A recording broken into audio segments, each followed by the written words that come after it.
তিনি ১৩৫ বছর আগে আমাদের পাবনা জেলার হেমায়েতপুরে জন্মগ্রহণ করেছিলেন। এটি আমি মনে করি যে আমাদের জন্য, বাংলাদেশের সকল মানুষের জন্য, বাঙালিদের জন্য একটা পরম সৌভাগ্যের ব্যাপার। তিনি মানুষকে ভালোবাসার কথা বলেছেন, মানুষ হবার কথা বলেছেন। তিনি কোনো বিশেষ ধর্মের কথা বলেননি। তিনি সকল ধর্মের মানুষ হিসেবেই ভালো মানুষ হবার কথা বলেছেন, মানুষকে ভালোবাসবার কথা বলেছেন। তিনি বলেছেন, মানুষ আপন টাকা পর, যত পারিস মানুষ ধর।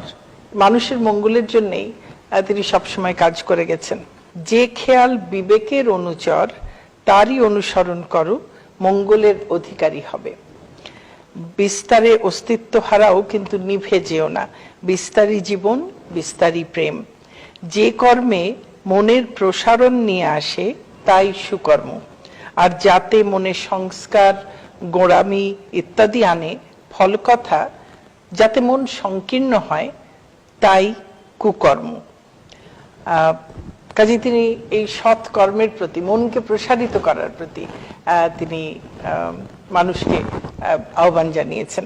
এবং জ্ঞানের প্রশ্নে যে কথাগুলো বলেছেন, আজ আমরা আমাদের শিক্ষা ব্যবস্থার মাধ্যমে যে কথাগুলো বলবার চেষ্টা করছি, সেই অনেক অনেক বছর আগে তিনি সেই কথাগুলো বলে গেছেন। তিনি বলেছেন, তার লেখা থেকে পড়ছি, তোমার শোনা, বোঝা ও করা যেগুলি, সেগুলিকে করার ভিতর দিয়ে বাস্তবভাবে যতক্ষণ না জানছো, সাত্যত সঙ্গতির শুভ পরিপ্রেক্ষায়, ততক্ষণ কিন্তু তোমার জানা নিষ্পন্ন হয়ে ওঠেনি। ততক্ষণ তুমি জানো না। ওই অমন্তরভাবে জানাকেই বলে জ্ঞান। আমরা প্রকৃতভাবেই যা শিখব, তার চর্চা করব, তার প্রয়োগ করব, সেটি হবে সত্যিকারের জ্ঞান এবং দক্ষতা অর্জন। শ্রী শ্রী অনুকূল ঠাকুরের ১৩৫তম জন্মদিনে তার প্রতি বিনম্র শ্রদ্ধা।